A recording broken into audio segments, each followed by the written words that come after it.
Hello, and welcome to episode 166 of Checkpoint Chat. My name is Alessandro Barbosa, and I'm joined by Matthew Figuera. Sure. Each week you get more and more, what's the word? Not Almost hushy. sultry. Sultry. Sultry. Hushy's not a word, I don't think. Get those dulcet tones or Welcome to whatever that is. episode. You could apply for a job at an airport terminal. Welcome to Terminal 166 of Checkpoint Chat. Kulula flight Calling. 101 is boarding at Calling. Terminal 5. you know in those voiceovers where you can clearly tell like this part was pre-recorded and this was like the insert, you know. Please call the number on 083. You are what? You are number 35 in queue. Sounds about right. God, yeah, you've so got bad. that. You've got that turned down. Whoa, spooky chair in frame there. Spooky chairs. It's video games and spooky chairs this week on Checkpoint Chat. It is the weekend of Halloween though. It is. Tomorrow is well, if you're listening to this, Halloween was yesterday. Because that's how time you're works. right. Yeah. But it is the spooky weekend during recording. Are you doing anything for Halloween? Nope. Didn't they used to have sweet nothing. like a Halloween market at a park nearby you? I seem to recall Yeah. that So our community park every year at Halloween, like kits out the whole park, and it's actually kind of incredible because you realize how many kids live in the neighborhood and surrounding neighborhoods, and how many of them love to dress up. It looks like a scene out of a proper scene out of an American film, because Halloween's not a South African thing, really. No, definitely not. Like, I have people at work who are like, "Oh, you're doing something for Halloween," and I'm like, "I don't think I've ever done anything for Halloween. It's just never been a thing here." So, but what's quite cool is that obviously COVID's still a thing, so you can't really have big gatherings. But despite that, the community have come together to plan. I think they reached out to the neighborhood and said who wants to be part of a route where kids can come visit and trick or treat. And there's like a whole walking route, where people are. Well, that's very cool. Kids going to do the thing and they're going to get some candy. So incentive to dress up. Do you think I can dress up as an old man? You just have to walk out your house. 12. Good Lord. God. You say that large gatherings are somewhat banned, but then I saw so many photos from like political rallies happening around the country now because of voting on Monday, and it's just like hundreds of thousands of people just chilling, no masks. You're just like, okay, cool, man. Yeah. I was in your hood earlier this week. I came to Croft with a colleague from work. Had a very good what was it? Corrado? I don't know. It was like a Corrado. Maybe it wasn't called a Corrado. I don't know. It was like if a cappuccino was in a shot glass type of thing, like a shot of espresso and a little bit of milk. It was really nice. Okay. Yeah, Kraft hands down best coffee. They were so busy, at like 10 in the morning, and I was like, do people not have jobs? No, that place is permanently busy, always. I mean, you were lucky to find a table. Bar some quiet moments in, like I'd say, the afternoon, but otherwise they are always full. Apparently, they have very good banana bread. Never tried. Banana bread's good. We need to go there for their shashuka. Can I tell you? I'm down for that. Really good shashuka. They make the good grilled cheese. 3 cheeses on. I mean, the reason I'm thinking Portuguese of Croft bread. is because the park you're talking about, we went and had lunch there a while back. Yeah. It was. And I got it was a long time ago now. A nice quarter-pounder burger from Croft. Their burgers was delicious. Yeah, they've got a great menu. It's not like I don't know. It's not like a food heavy place, if I can call it that. Like, not that the portions aren't generous, but it's like simple food, if I can call it that, but it's not. Like, their burger was just like, it was, your patties and your sauce and your bread. No, nothing fancy, and it was just that's what I mean. It's so like you get a burger. If you want chips, I don't think you can order a side it didn't of come chips. with chips. No, but it's such a big burger. Yeah. Like, yeah, it's good. And that's down the road. That whole from us, and road it's, nearby you is very good. Lots of good restaurants there. You got Franco's. You've mhm. got apparently there's a place there called Blind Tiger or something like that. Yep. Just It's like apparently good. yeah, we've never actually eaten there, but we've been there for actually I lie, when they opened, I think we had some bits and pieces there. But this is like long ago. I've heard it's nice to go for drinks. Yeah, it's more. It's not. I wouldn't call it a pub, but it's definitely a place to go have drinks. They do. I think they've changed it, but they do a mean chocolate brownie as well. Can I just tell you, as a okay, dessert. that would definitely pique Shani's attention. Yeah, like that. it's You know, if good I stuff. want to go visit a place and I'm just like, they have a good brownie, she's like, let's go right now.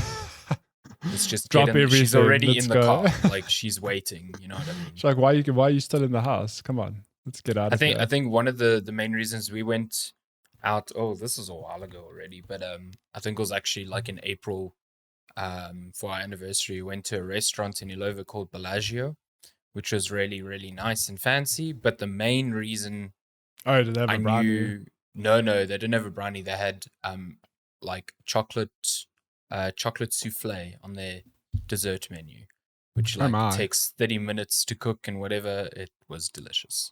It was worth everything else. I mean, the restaurant itself was very good. I had a very good meal, but man, that dessert was next level. There's a place next to Craft called Bespokery, which opened, I think it opened either just before. I hate the name so much. It's really Bespokery. I love that. Because bespoke is the most overused word in marketing and just life.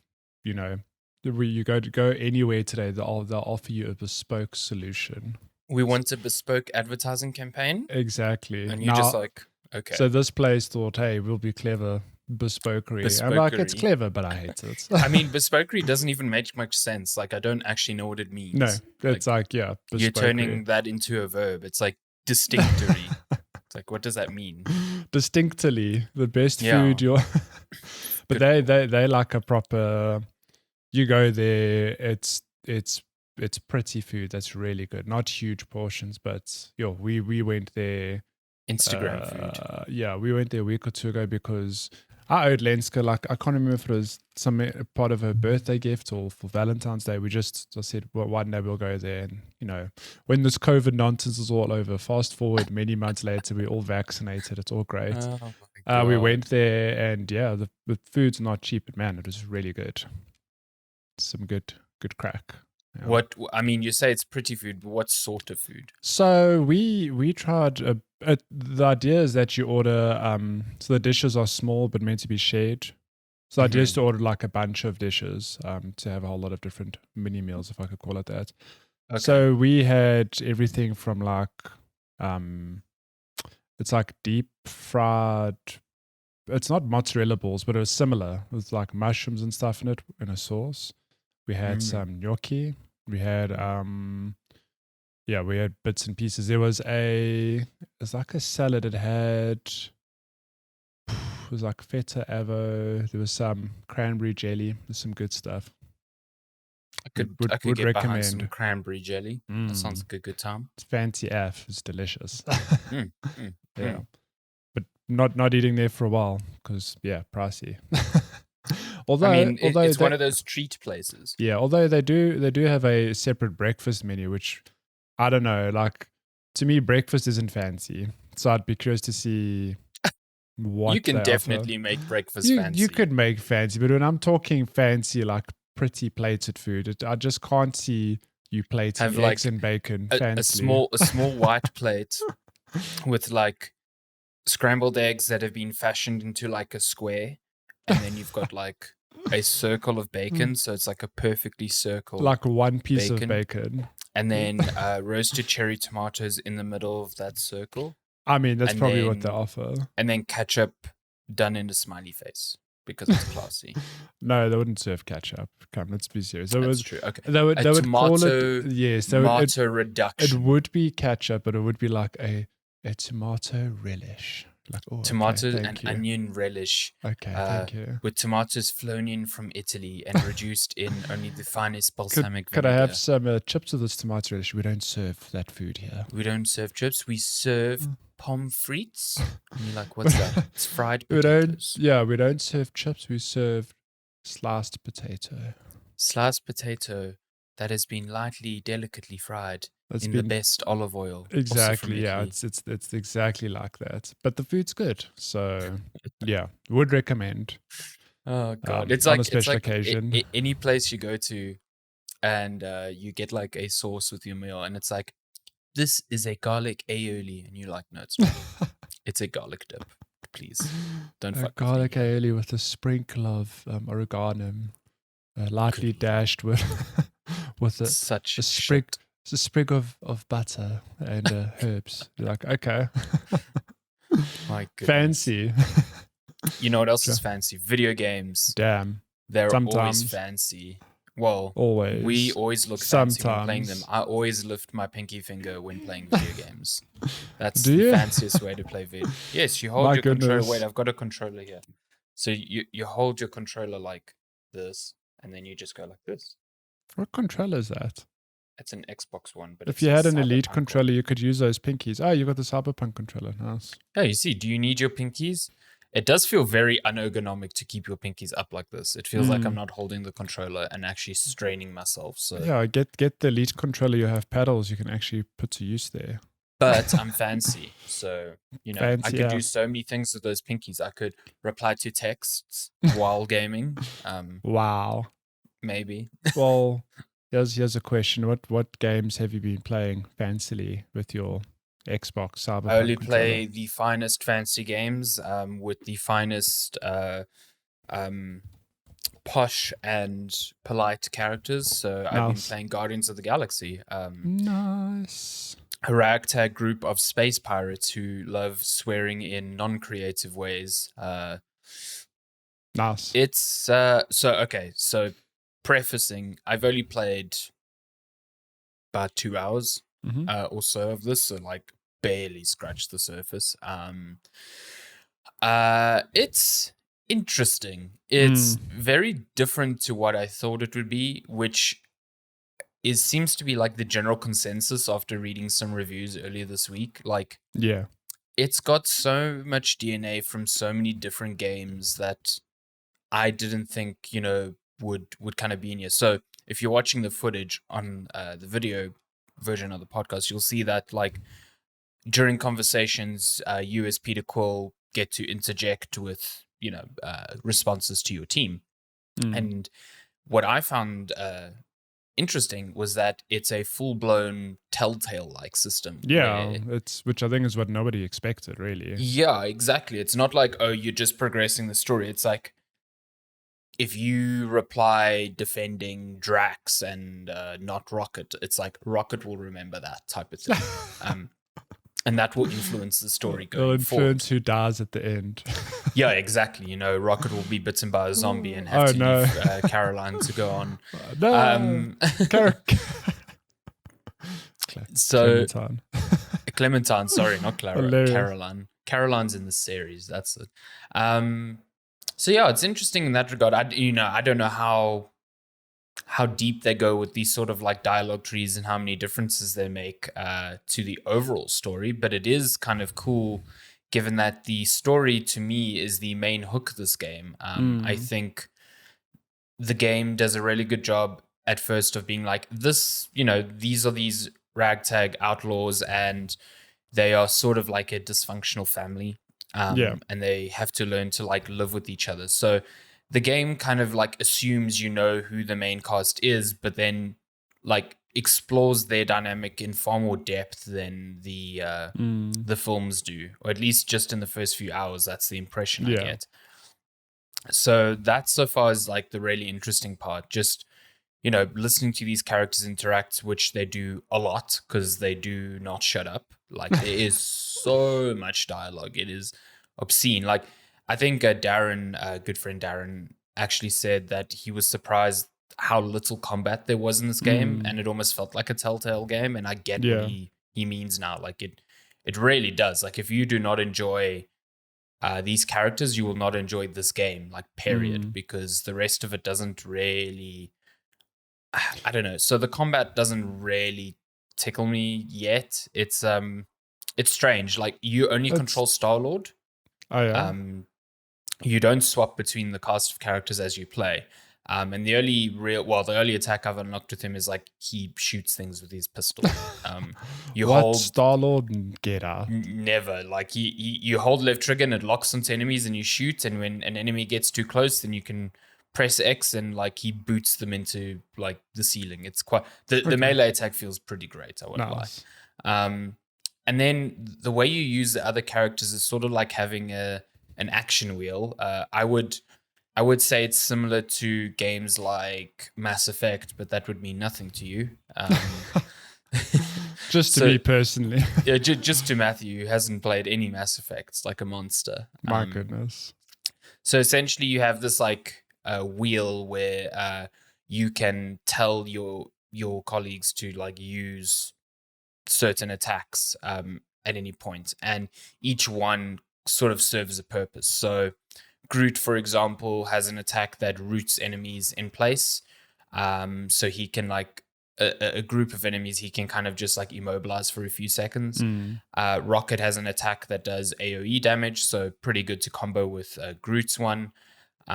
Drax does an attack that applies stagger damage to enemies, so some enemies can't be damaged until you stagger them, so he's like your primary source of that. Okay. And Gamora does like a straight up damage, a single target loads of damage to one enemy type thing. So the game kind of like incentivizes you to synergize these abilities. Attacks, Okay. You're trying to get the most out of them before they all go on cooldown, and you have to like wait for them again. And it's fine. It's very easy to understand and it's rudimentary. And it works. Like I definitely feel like I have to use it in the ways that it is expecting me to. Yeah. But at the same time, I just feel like the combat just lacks a bit of punch. It just doesn't feel super engaging. Well, you'd think so. Just from like my own comments, is you think it's a Guardians of the Galaxy game that there are so many characters you would get to control all of them. Maybe choose one, play with them, and maybe there would be opportunity for gear or upgrades or like a skill tree. Like maybe there's, I don't know. I haven't played the game. But yeah, so you do get a skill tree for Star-Lord. Okay, but not for the others. Yeah, so, as far as I can tell so far, you collect crafting materials that you can use to, like, unlock perks on Star-Lord. Like, his guns overheat slower or stuff like that. So, yeah, there is that. I'm in two minds of, like, should they have let you play it as each one? Because then you run into the possibility of being Marvel's Avengers, where because there's so many different characters, the actual gameplay between them is like so generic that it doesn't feel So I understand why they did what they did, and it works. Maybe it would have been cool to play as someone who isn't just the guy who shoots guns, you know what I mean? But other than that, pretty good. One thing that I kind of am really surprised by in this game is how great it looks. Like, I think the trailers just did a disservice to this game overall, because like there was nothing gameplay wise or visually that really stood out in the trailers. But man, when you play this game, it's like there's just so much detail everywhere. It's like kind of incredible how dense each area is that you play. Like your ship just has so many little tidbits for you to like kind of inspect and look at. And every planet you go to is like really fantastical and strange in a great like sci-fi way. That's cool. It looks really good, and you get to play on two graphics modes, like visual mode and performance mode, your typical 30 and 60 modes. I started off on the 60 because I was like, whatever, higher frame rate. But then I started seeing a lot of people saying that the quality mode is actually where it's at, and the game actually runs fine at 30. It's not like a fast-paced game that you need. Okay. And so I switched back, and it was a bit of adjustment, because when you go from a higher frame rate to a low, it's a bit jarring. Looks the worst. Like, but like in terms of visual detail, it kind of looks insane in that like quality mode. It's really impressive. I mean, even looking at the footage now, it looks really, really pretty, but I mean, you would know because you've played it on an actual big screen. Not the character models look visuals seriously good. The lighting's pretty great. Yeah, it's a great looking game. It's, you know, if I compare this to like Marvel's Avengers, for example, it's like night and day. So yeah, the only thing that really bugs me, like, so you have to really enjoy these characters' company to, I think, get into this game so far. And the voice acting for the most part is good. Star-Lord's voice actor sounds, I don't want to say awful, but I just don't like him. Like, he sounds so flat and like uninterested in things. And considering that's the character who you're like projecting onto, it's weird. Like, everyone else is really cool. Like Gamora's sassy and very like snide and sarcastic voice acting is really good. Rocket's really good. Rocket and Drax are like seriously good. Who voices Groot? Did they bring? I actually don't know. Did they bring Vin Diesel back? They should have. Oh well, that's the thing. Like, there's no voice actors from the movies, obviously, and yet when you're listening to them, you're not like, oh man, you know, I miss them, you know, or like, oh, these sound like a cheap imitation of the characters, you know, you're kind of used to. It's nothing like that. It's just they are their own characters, and this game portrays that cast in their own way. So it's, you know, it's a unique thing. So I think it's pretty good. That's cool. You know, I do want to play more of this. I do think it's fun. You know, I don't think it gets off to the most riveting start. But I am now more invested in the characters, like just their banter really with each other, as opposed to the actual gameplay, and maybe that's what's going to get me through it. So, yeah, interesting. Cool. Interesting that's the thing that you know, that hooked me. I didn't think it would be that. You know what I mean? Yeah. Cool.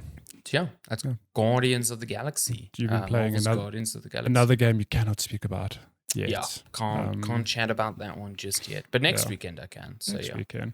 Yeah, so you'll find that gaming content this week might be a little bit light because I haven't really played anything more other than some additional Back 4 Blood because You've been shooting them in ambies. I'm enjoying the heck out of this game. So yeah, I'm not going to spend too much time chatting about it. I just have, I suppose, some additional thoughts over and above last week. So just to quickly recap, I'm playing the game on veteran difficulty, which is just one up from normal, one below the hardest. And my experience thus far is that it's been very, very challenging, but being me, I enjoy the challenge. But yeah, I found that this week, my entire experience up to this point has been like, it's been me and a friend, maybe two friends playing. So we've always had a bot with us, which is like a severe disadvantage because the bots in this game, to be quite frank, are dumb. Like it's quite unbelievable that a modern day game shipped with bots this bad. It's like it's not even a thing of like, oh, like shame, like the bots just not. There's like, no, the bots are just straight up awful. They're like surprisingly bad. Yeah, like in a way I don't know. That is almost like comical, you know what I mean? Yeah, I don't know how that happened.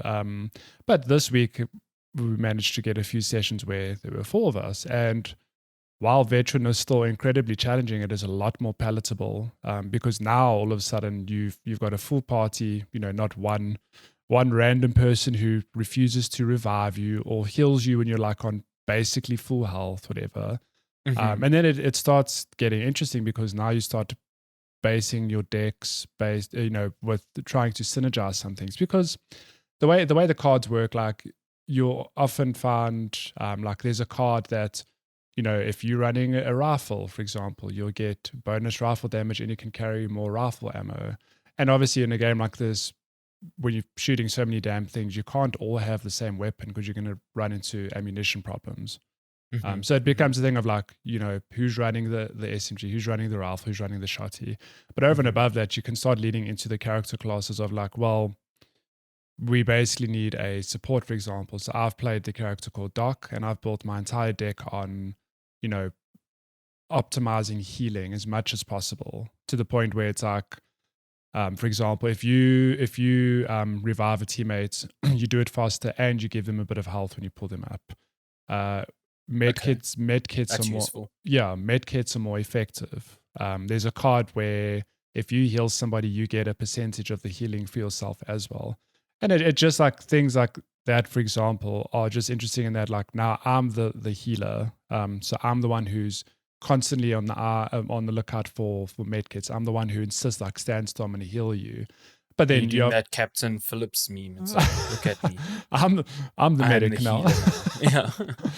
And then obviously you get that for different other roles. Like you get offense cards where you just straight up meant to, dish out damage. You get a lot of cards. I mean, we actually ended up with a random the other day that, if you're looking at the footage, I'm dying now. Look at the bots not helping me. You get a whole lot of cards that really synergize nicely with melee builds. Like I unlocked a card last night where if for every melee kill you get one temporary health for you and your team, which is just interesting. You get to really synergize and do interesting things with the cards. I don't know if I just never used it correctly in the beta, but it feels like melee builds are far more viable in the final product now. But yeah, I mean that's fair, right? Because I don't know how much deck build. Could you even build a deck in the beta? I don't. You think could, but I think they were very limited. Cards, I mean, so I've put in a fair number of hours into the game now. So I've unlocked. I mean, I think there's a ton of cards I still need to unlock, but I've got a huge variety now that lets me, like I've said, I've spec'd to medic, but I can go full melee. I can go full sniper rifle. I can go full shotgun, whatever. And yeah, it's definitely viable. Like I can't say I've done a melee build, but if that's what you want to do, there are a good few cards that you can throw into a deck that will make you like a powerhouse where you will run at special infected to take them head on.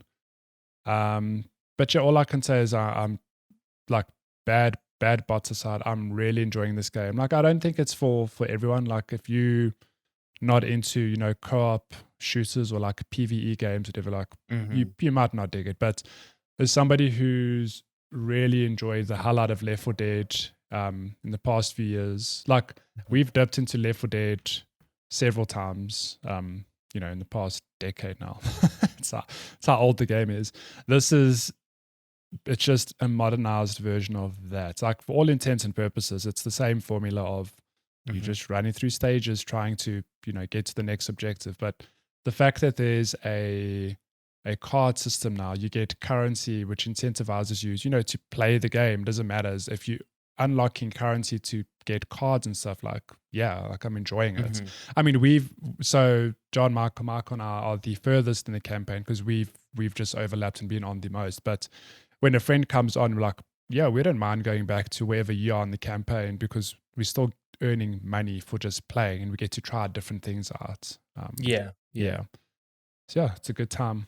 That's very cool. Yeah, I like that. It's like there's still forward progression, even if you're playing older levels, with people who are coming into it. But at the same time, it's not like if I had to jump into it with you now, it's like there's no reason both of us can't play.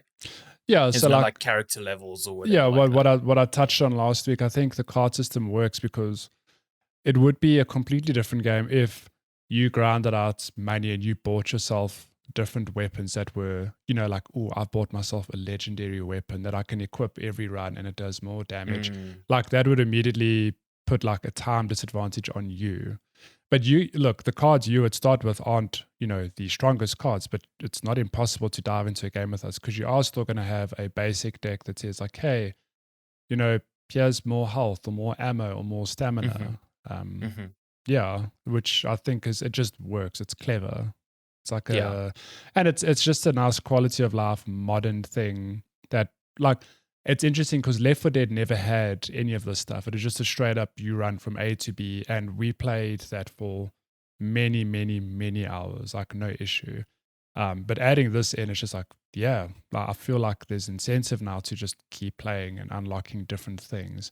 And what's cool is that with this sort of system in mind, that they are going to add, new story bits, new weapons, new characters, and obviously new cards. Or at least I hope that's the plan. I mean, I've seen the game does have, like a not an annual pass, but there is a pass which, for all intents and purposes, is for future content. So yeah, you should definitely jump in some time, play a couple of rounds with us. It's good fun. Yeah, I do want to, because I played a very little bit last weekend, and most of that was just playing through the same sort of acts that were in the beta. So I haven't really seen anything new per se. But I do want to jump in, and it definitely feels like something to jump in with other people. Because when I played last weekend, I was playing with one other friend and then 2 bots, and boy, those bots just suck. Yeah, they're just they're so the worst. bad. Yeah.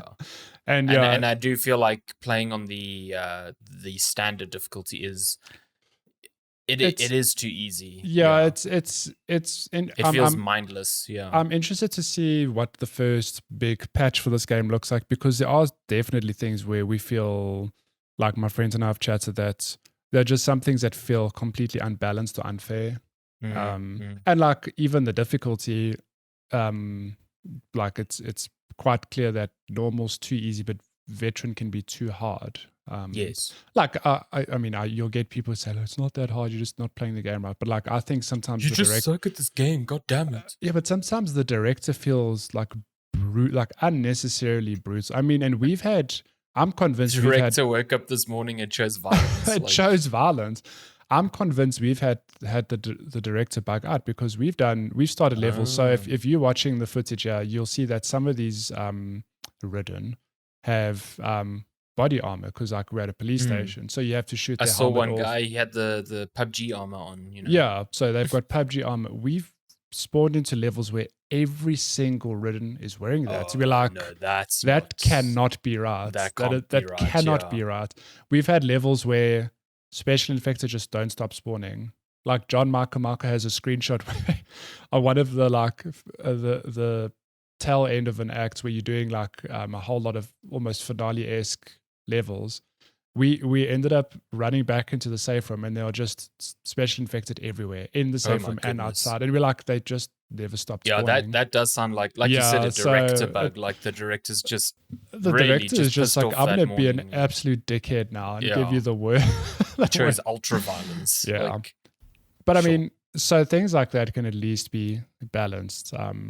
Geez, how many of these little nests do you have to destroy? Let me tell you, this footage, there's so many. You're watching this is the police station level. This is the level we've played the most because it is difficult. Holy is this a police station? It looked like a water treatment plant to me. Oh no, this outside area does, but it's for all intents and purposes a police station, which explains these armored zombies, I guess. Yeah, But yeah, Back armored for Blood. Ridden. Excuse armored me, Ridden. Get Sorry, it right. They're not zombies. What am I doing? I look forward to the next 5-10 years looking what other ridiculous names we can give zombies, because they're just running out so of bad many. ones Like Ridden, I'm like Ridden, Freakers. Yeah. Between Ridden and Freakers, I actually don't know which I dislike more. Yeah. I think I dislike Freakers more because the insinuation at the time was that they are not zombies because they can think, and I'm like, oh, for fuck's sake, like, come on, they're zombies, please, yeah.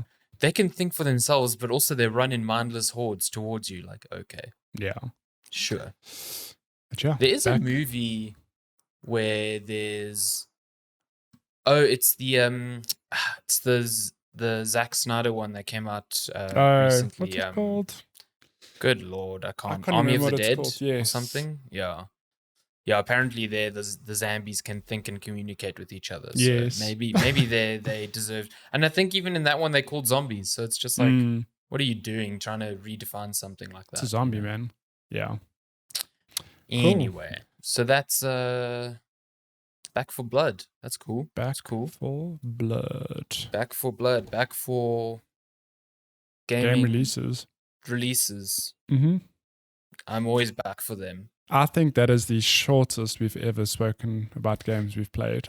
Listen, it's because like, well, I didn't get time to play a lot of games that I can't talk about this week. So yeah, and you similarly had a busy week. So you know, I mean, it is what it is. I've been playing Bayonetta too, but like I told you, we've spoken about that briefly before, and I haven't finished it, so I'll talk about it. Such a good game, one day. though. It's great. Such a good game. But let's talk about games. Let's talk about game releases. Games coming out from today, September 30th, all the way up to November 5th. Can you believe it? A couple of games. One big one for this week, which still feels like, anyway, let's just get into it. Giants Uprising coming to Steam Early Access on PC November 2nd. Mm-hmm. Speaking of zombies, World War Z coming to Switch November 2nd. Also a pretty decent like wave-based zombie What do they call the zombies in that game? I think they're zombies. I think they're just zombies or infected. Does the Z in World War Z stand for zombie or Zambi? I mean, if it was up to me, it would be Zambi, because that is the peak name for zombies is Zambies. Can you pronounce this? Tunche? Tunche. It's almost like touche, but with a U. Tunche. It's French. French game. We made that up. Coming to PC, PlayStation, Xbox, and Switch. Mm-hmm. Demon Turf, also out on November 2nd, also coming to the same platforms. Mm-hmm. Conway Disappearance at Dahlia View. I bet that's like an adventure game. That just sounds like an adventure game. It's on every damn platform. Every damn platform, November 2nd. Time Loader, coming to PC November 3rd. I need to look this up just because it's got a cool name. This is how you get so much time in your life.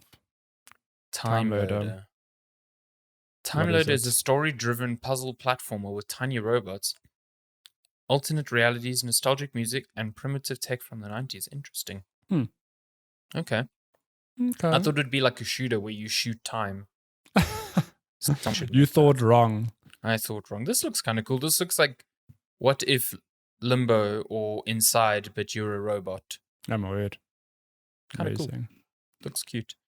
Okay, so that's out on November 3rd. Then we got Mobile Suit Gundam Battle Operation Code Fairy. Oh, my goodness. That is an the amalgamation. Fairy bit is what really like throws me at the end there. Like, it just seems like fairy. One of these words do not belong type of thing. My goodness. And then so that's out on PS4 and PS5. And then the big release for this week, Call of Duty Vanguard. Definitely doesn't feel like a Call of Duty's out like soon. No, it feels strange. I'm interested to see how this reviews, because I don't know, like I feel that the World War II era, even when World War II came out way back when, the last Call of Duty, it felt like it was received okay-ish. I think that fan base just loves the modern setting. I mean, I could be wrong, but my immediate reaction or gut reaction to this is like, people feel a bit like, meh, we don't want World War II, but Activision, like, here we go, have Vanguard, another World War II Call of Duty. I tend to agree with you. I just, I don't know if it's more to do with the circles we're in now or our interests, but it feels like Call of Duty used to be like a big event, you know what I mean? A release of Call of Duty was a big thing that everyone spoke about. And now just, I'm not going to sit here and say that it's a dying franchise, because it's not. It keeps bringing sales records year on year. But I feel like it definitely has an audience, and it doesn't captivate the wider general audience in the same way. I don't know. It could just be this year's one. There's very little that I've seen of Vanguard that makes me want to play it. So, yeah. I mean, I'll still probably play it, but it's just, I can't say I'm giddy. Yeah. For Vanguard. I mean, Call of Duty is one of those things that as well where, isn't it weird that we get a Call of Duty every year, but it feels that they are so far apart. I mean, Cold War came out last year. It feels like Cold War came out long ago. Ages ago. But it's a year ago. That might not be down to Call of Duty. That could just be the state of everything right now. Time just doesn't feel real anymore. So yeah, that's true. Yeah. But yeah, that's out on November 5th on, PC, PS4, PS5, Xbox One, Xbox Series X and S. So they haven't made the full jump to next gen yet. I'm kind of like, I'm next year. Gonna assume next year, and I'm kind of curious to see that, because I'm sure that will look pretty That'll be great. something different, So yeah. Cool. Cool. So that's game releases for your first week of November, if you can believe it. Should we bounce then to gaming news? Yeah, some things happened this week. Shall we start with the Facebook news? Bam. Yeah. Facebook is now Meta. Literally. Yeah. Yeah, quite literally. So they, Facebook held Facebook Connect this week, which is basically like a conference for everything Facebook. And at the event, they announced the rumored rename of their parent company. Like people keep thinking that Facebook, the website, is going to be renamed. That's like not happening. Yeah. It's similar to what Google did a few years ago. Google is publicly listed as Alphabet, not as Google. Their parent company is called Alphabet, and that's kind of what's happened here. Amazing. So the new name is Meta, as Facebook keeps pushing towards a metaverse-powered future, which is both cool and dystopian at the same time. The idea of a metaverse is fascinating to me, but at the same time, the idea that it's being pushed forward by Facebook is terrifying. So by our Lord and Savior, Lizard Man, Mark Zuckerberg. My goodness, yeah. Ice juice connoisseur. If you don't know what a metaverse, I don't fully grasp because a metaverse can be different to so many different companies, but the idea is a separate not a consciousness, but it's sort of like the Matrix, you know what I mean? It's like a space where people can communicate virtually, outside of the real world. But even then, you start thinking, like, some companies take the idea of the metaverse as like, let us combine all the properties we own into one thing. You know what I mean? So I don't know. We'll see what happens there. But part of that announcement is that Facebook is working on a new Oculus headset. What just happened? I just lost all the news. Oh, there we go. They're working on a new Oculus headset. Funnily enough, it won't be part of the Quest lineup. They say that this one is cutting edge in a way. So it will be tethered, which I find fascinating because, like, Facebook basically gutted all of its tethered VR headsets. So for them to go back to that must mean that this thing really cannot run portably yet. Like, it must have some cool shit in there. Yeah. And the idea is to combine sort of like AR and VR experiences into this headset and have I think it's going to be a far more like boutique kind of product, sort of like what Apple is doing with VR. So expensive as well. So yeah, they're only talking about that next year, but by next year, the name Oculus will be pretty much gone. They say they are rebranding the Oculus line with their new name Meta. So things like the Oculus Quest will be renamed to the Metacurse. The Oculus app will be named the Metacurse app. So stuff like that. As part of this, I guess one of the positives out of this is that Facebook now says that you will no longer need a Facebook account to log into these platforms. Previously, they said that by 2023, I think that you will need a Facebook account, but they've kind of backtracked on that. And I guess part of the reason is like they don't want everything to essentially coalesce down to the Facebook website. They want Meta to be beyond that. Its own thing, yeah. Well, so that's kind of cool because, like, having everything tied to your Facebook account, which could be banned at any point, or, you know, like if I had to deactivate my Facebook account today, I'd lose all my purchases on my Oculus Quest, which is fucking absurd. Yeah. Like, so. But you've got an Oculus Quest, right? I do. I have the first version here. It's a collector's item now. yeah. I mean, soon there'll be nothing Oculus anymore. I am a bit sad though because, like, Resident Evil 4 VR came out, but it's only on Quest 2, and that's like a huge bummer. I know.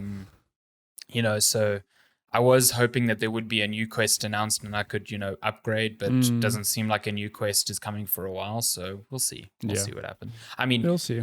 People can hate Facebook all they want, but the Oculus Quest is miles ahead of every other VR competitor. Like it just really is no other product on the market that comes close to being that good for that price for that level of VR. And that's why I'm consistently excited about new VR stuff from Facebook or Meta or whatever you want to call them now. Meta, you just said Meta, yeah, exactly. There's actually, if we're bouncing off to something else.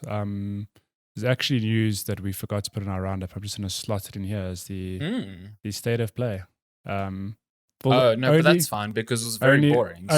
I'm only putting it in here so we can talk about this little game here. Wait, this is Little not the trailer. Devil Inside. Where's Little Devil Inside? Oh, let me just scroll down here. So I mean, there's some cool stuff here, but it was for all intents and purposes a pretty It was a strange state of play. Like it was one of those that like didn't need to be a state of play. It could have been individual announcements for these games or whatever. Like it just felt strange. Yeah. I also am confused that Little Devil Inside was the highlight of the state of play, but still doesn't have a release date. Like, I think I've said before, but this game was kickstarted in 2015. It's been years, a long time. Game is looking real good though. It is. Like it still looks intriguing and interesting. And what I like is that the art style that they pitched back then hasn't really changed. Yeah, we went back and looked at some of the 2015 footage, and it's very similar still. I mean, that's what grabbed me initially. It was just this art style, very stylized and very cute. I love this. It's like top-down view of the tray and everything. The whole, what's the effect where it's like everything on the outer edges is blurred. It just looks it's like nice. a bokeh effect. A bokeh, that's it, yeah. It's got a very good distinct visual style to it and a good vibe to it. So I'm consistently excited by this game. I just kind of wish I knew when it was coming because I backed this game 6 years ago. I've been waiting. Did they not say 2022 or did I imagine? No, is it just nothing? No release year, no window, nothing. So crazy.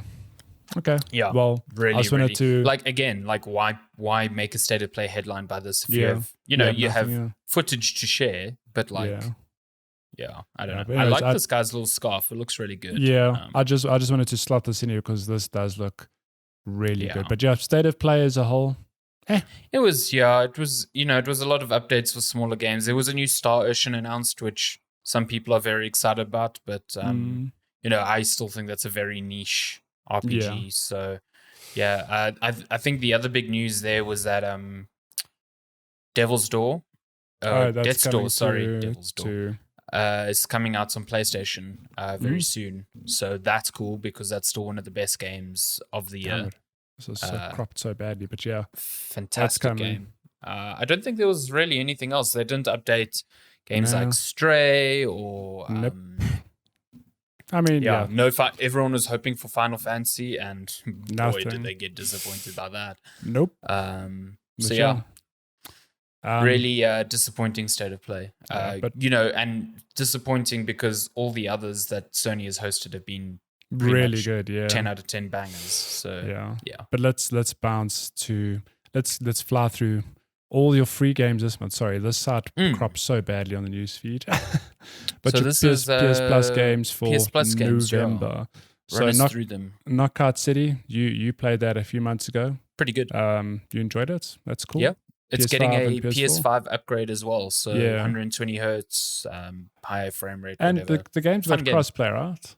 Yes. That's cool. Just give that player base a little boost. Yeah, I think it's a good idea. First Class Trouble, PS5 and PS4. No idea what this is. A social deduction party game. Cool. Ooh, okay. It's like a Cluedo, I guess. Yeah, like a murder mystery dinner. Yeah. Thing.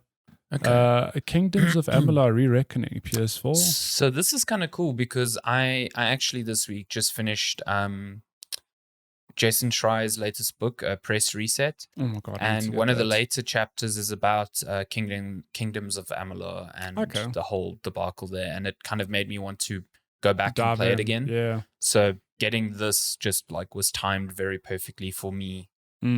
So yeah, that's cool. Nice. Game still is it is definitely an MMO in a single player body, but it still has like insanely good combat, like really, really fun combat. So yeah. Nice. Then The Persistence, a PSVR game. I played a little bit of this back. Back in the day. It's pretty good. It's a bit scary. Yeah, it's pretty good. Shut my pants. It's really good. And then The Walking Dead Saints and Sinners Standard Edition for PSVR. Apparently that's very good. Yeah, I know nothing about this, but I've also heard that this is a great VR game. So if you've got a VR headset, this is actually a pretty solid month for you. Yeah, 3 PSVR games, which is pretty cool. Because you get Until You Fall, which is heard of that game. Fantasy and synthwave collide in this physically active PSVR sword fighting game. Grow stronger as you battle through an awesome neon environment and strike down magic-infused monstrosities in this hack and slash roguelite. It actually sounds really interesting. But you think when they say grow stronger, they mean like literally because they say it is this physically active game. Yeah, I don't know. Maybe. Yeah. And I think by the time you listen to this, it's too late, but last chance to download October's games, which were Hold Let Loose, PGA Tour, and yeah, because I think it's the 10. First. They're leaving on Monday, November 1st. So if you listen to this on Monday, you better go snag those quickly before they're gone. I think I snagged Hold Let Loose because I'm kind of curious. I'm only curious about the game because John Michael keeps talking about it. So yeah, give that a bash. Let's fly through Xbox Games with Gold, which also I don't know. It depends. Sometimes Games with Gold is like what I've never heard of these games. Yeah. But this month, Moving Out, which for all intents and purposes is Overcooked, except instead of cooking in a kitchen, you and your friends are packing up a house and moving. That's legitimately the only reason I'm excited about this is like it looks like a fun co-op. It looks real good. So yeah. Kingdom 2 Crowns, which my little knowledge on it is a game. It's like it's literally a game about running a kingdom with bits of combat and resource management, if I'm not mistaken. Do not quote me on that because I do not know. I will quote you all the time on that, and every time you're wrong, I will sue you. I know. Rocket Knight, which I think is just a 2D shoot 'em up, I think. Could not. And then Lego Batman 2 DC Superheroes. Pretty fun game. Like this was in the era where the Lego games were just hitting a great stride. So yeah, pretty great game. So that's your Games with Gold, but we're not done because every damn Tom, Dick, and Harry has free games, including Amazon. Ooh. So if you're on Amazon Prime, I don't know if you know this, but might be a little known fact that you also are eligible to grab a whole lot of free games every month. And this month is actually... I feel like a lot of people don't know this, actually. I think many people do not know that. So if you're watching, some good TV on Amazon Prime... If you're watching Matthew Figuera on twitch.tv/HarryNews... You just drop me your sub and then go grab these games. Drop him your free Prime sub like I do every single month when I remember. So not every single month. This is hilarious. Sorry if you missed it now, but I was looking up pet brushes earlier this week for the cats. Here it is. I know I'm getting served targeted ads. Oh my god. But this month on Amazon Prime, you get just bear with me because a lot of these games I haven't heard. You get Rogue Heroes, Liberated, Puzzle Agent 2, Love it. Demon Hunter 2, New Chapter, a Baffle, which stands for Breaks Off for Losers. I will play that game just because of that. That is amazing. Secret Files, Sam Peters. Okay, you might be thinking, no, I'm not knocking these games. I just haven't heard of them. They could be the best games ever. Okay, but you're probably like, what are these games? Why are you making such I was promised heavy Why are you hitters. kicking up a fuss here? Because included with your Amazon Prime subscription, you get Rise of the Tomb Raider, which is a pretty damn good Tomb Raider. I feel really bad because I bought that game like a month ago because I wanted to test it on computer hardware, and I could have in the modern day Tomb Raider trilogy. I think that is the strongest one. It's real good. Oh wait, sorry. I was thinking of Shadow. No, this Never is Rise. This is Rise. This is the best one. It's really very good. Yeah. Dragon Age Inquisition, which I've never played, but a lot of people love the shit out of Dragon Age. I liked it a lot. Yeah. And then also, you think, damn, that's 2 great games. You also get Control Ultimate Edition, which if you've never played Control, one of the best games I've played in the past 5 years. Really good game. So yeah, and it's the Ultimate Edition, so you get all the DLC with it. Which I still haven't played. Yeah, neither. I need to get back to it, especially now that they re-released Alan Wake and the DLC is meant to like kind of like connect these two universes. So, yeah. You've played Alan Wake at least, have I you? played Alan Wake, yeah. Okay, cool. Good game. Yeah. I mean, just getting Control Ultimate Edition alone is like a huge thing, and like a Twitch. I mean, I've got Twitch Prime because I subscribe to Amazon Prime because I watch TV on there. So it's like it's a very it's borderline like Game Pass. Like you're getting TV, you're getting a Twitch sub that you can support people with, and you're getting free games for one subscription. It's a lot of value. Yeah. And if you're in the States, you get Prime shipping, I think, as well. It's like a no-brainer. It's pretty dope. Cool. That's all your free games for this month. Free games that you need to subscribe to get free. My fingers aren't in frame. Free. Other pieces of news. Uncharted. Yes, this was a cool surprise. A Marvel game. Why did I think she was working on something else though? So Amy Hennig has had a rough time. She's been around writing on lots of different things. She was one of the leads at Naughty Dog during the Uncharted era. She was, if I'm not mistaken, creative director on Uncharted 3 Uncharted 4 before Neil Druckmann was brought in, and she left Naughty Dog. After that, she went to Visceral Games, who you might recall as the Dead Space people, and was working on a Star Wars game called Ragtag before Visceral Games was shut down. Yeah. And then she went somewhere else. I can't remember. I feel like there's a period of time there that we've missing. Yeah, she definitely went somewhere else after Visceral Games. Let me see. She had shut down. Okay, so Visceral Games had shut down, and she moved to another studio to allow for significant change on the Star Wars game. She then left EA. My goodness. After that, and then she joined Skydance Media, which is the company she's working at now, in 2019. So she is a writer. She's one of the writers on Forspoken. That's what I'm thinking of. Yeah, I know there's another game she was working on, which is crazy because she's kind of like teaming up again with Todd Stashwick, and also working with Gary Whitta on Forspoken. Yes. So that's a powerful group there. But now Skydance Media has announced that they're working on a Marvel game. They haven't said which one. But yeah. Guardians of the Galaxy 2. I'm just going to read through her like career here. She did, Legacy of Kain, Soul Reaver, Jack 3. She was the game director on Jack 3. She was creative director and writer on Uncharted 1, 2, and 3. And she was a writer on Forspoken and Battlefield Hardline, I guess, when she was working at EA. So that's cool. There you go. I've got the same news here twice, I think. Hilarious. It's like, hey, in other news, former Uncharted. In other news, CD Projekt has... Oh, what did I click on there? CD Projekt has pushed all new Cyberpunk 2077 updates and DLC into next year. Remember Cyberpunk? Came out... Yeah. This is what I was talking about earlier. It feels like Cyberpunk came out so long ago. It's not even a year old. Hasn't even been a year because it was in December, early December. But yeah, this makes sense to me because they delayed the next gen patches for Cyberpunk and The Witcher 3 into next year. Yeah. So but I kind of thought this was like with that, Yeah. So next gen release still targeting Q1 2022. So if you have a PS5 or an Xbox Series X, you've been holding out for, not modern day, a Cyberpunk for your system, you're going to have to just wait a little bit longer.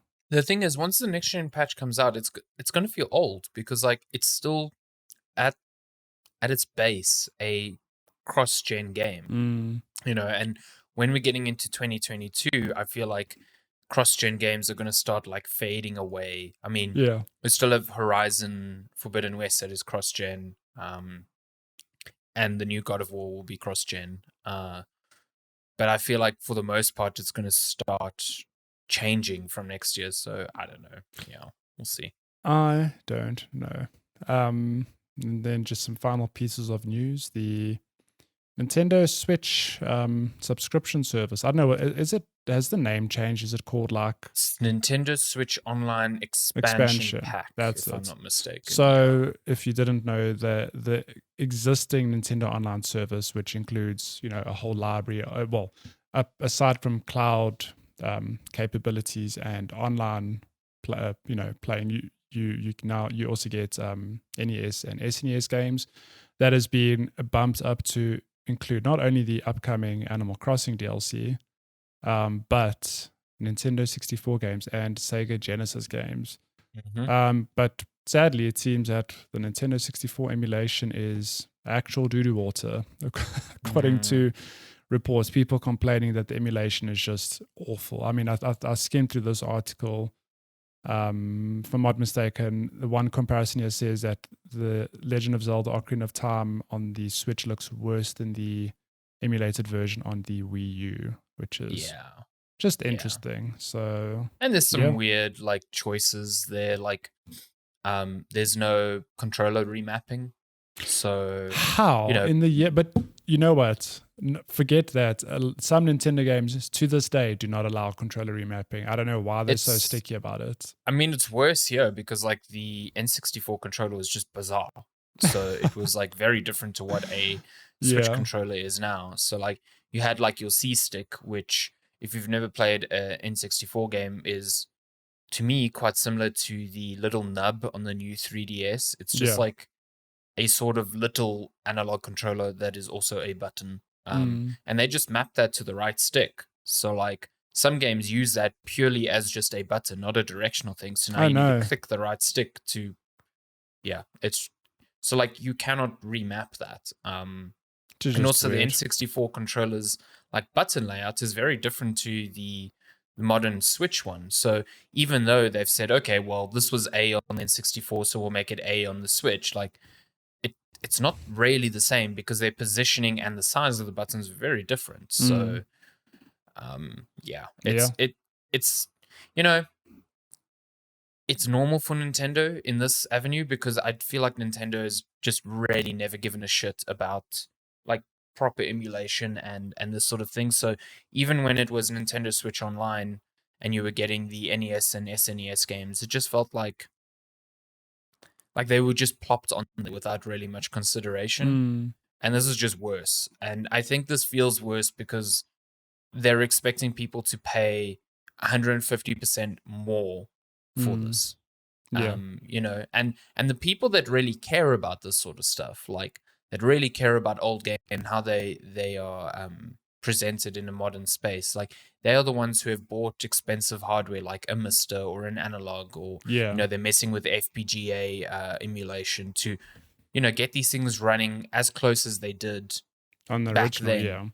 So like there's no there's no market that hasn't kind of like breached this issue already, So for Nintendo to come out with an inferior product and ask people to pay a recurring subscription when people could just like find other ways to play these games in a better way. I don't know. Weird. So, weird. And then last piece of news this week. Resident Evil Village is set to receive free DLC. I cannot believe that game came out this year. Yeah, right. See, time. What is time? This game, and it's not even that long ago. I mean, it came out in May. It feels to me like a lifetime ago. Definitely not. Oh, I just realized. Sorry, I just want to correct something. I was thinking of the GameCube controller. My bad. The what?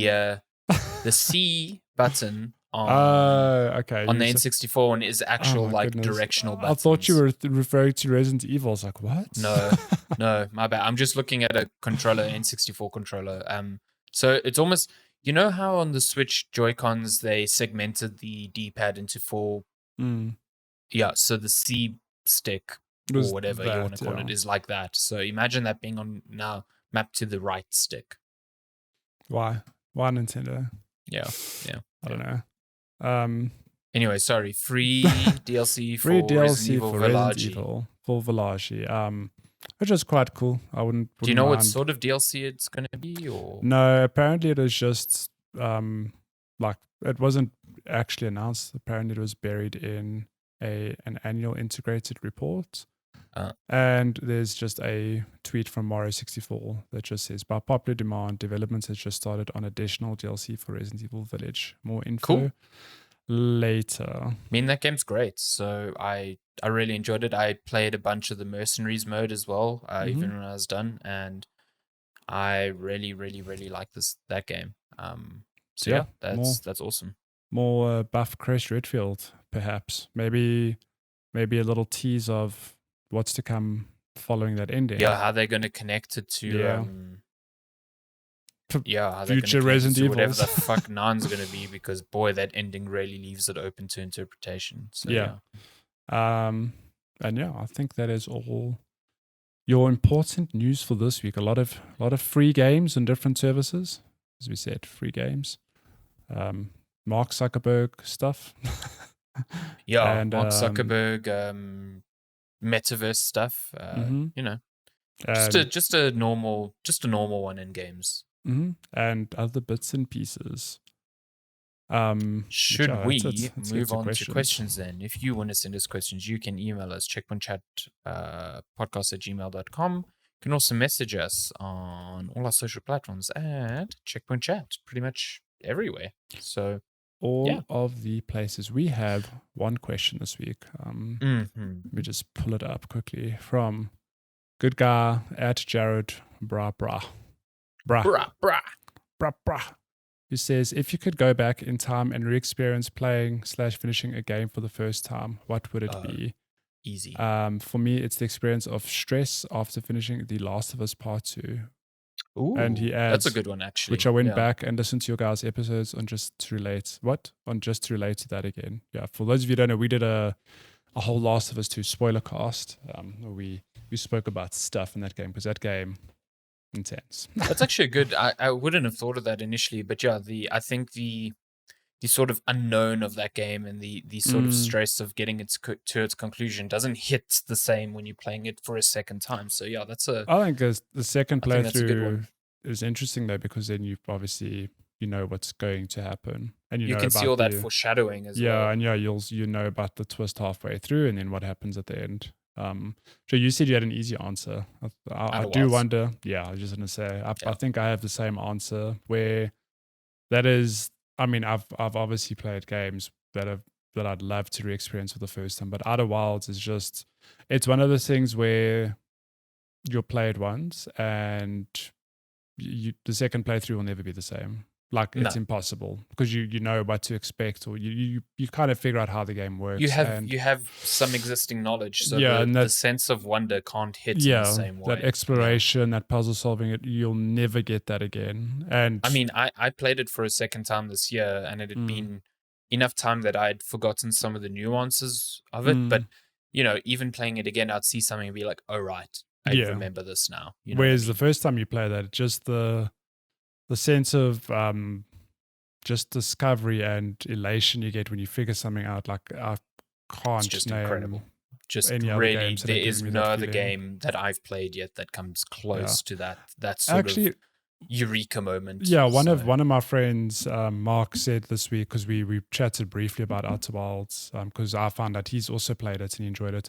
He said that, and I think he sums it up perfectly. He says Outer Wilds does what no book or movie can ever do. Like, that experience exists exclusively as a game, and he's 100% right. You'll never get that on any other medium. That's probably what makes it so special as well. It's just, he's right. There's no other medium that can convey that sense of discovery in the same way. Because you are the only active participant in progressing it. It's just, I mean, we've spoken to death about that game on this podcast, but it deserves its time as like one of the greatest games of all time. It really is just so special. And I totally get how it isn't for everyone. But boy, it's there's really nothing else like it out there. It's really good. I think if I had to think of other games, Legend of Zelda: Breath of the Wild would be another one. It's you now on the same page, because that's exactly what I was going to say. I mean, the same for the same ideas, I think. Yeah, I replayed that this year, and surprisingly, I was amazed how much I enjoyed it, despite playing it a second time, and not too long after I initially finished it. I mean, I played it 4 years ago, but the first time I played that game, just experiencing everything for the first time was unreal. It's really such a special game that, the world can feel empty because it's not dense in terms of villages or characters, but just the sense of, hey, I'm going to go climb that mountain. Oh, there's a shrine there. Oh, but there's a thing over there. You just get lost in it, and it's really, really good. So, I think the other one for me, let's see if I can get 3 for 3. Oh, no. Bloodborne. Yeah, so I didn't think about that, but though you're right, the From games, the first time you play just them, the excitement of coming across a boss you've never seen before, and the thrill of beating them for the first time, seriously good. Like, I've played Bloodborne like 2 or 3 times since, and it's still special, but nothing beats that first time. I mean, it was the same thing with Sekiro, like getting to Glock Knight Ishin at the end.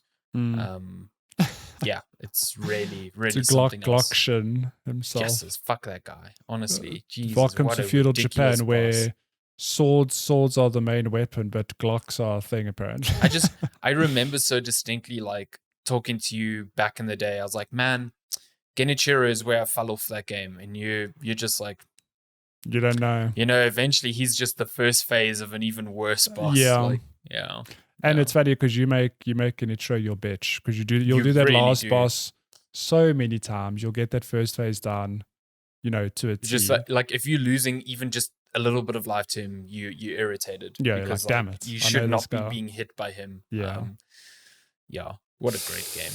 But I think most of the time it's like games of this ilk are mostly like puzzle games. Like Portal 2 is a great example.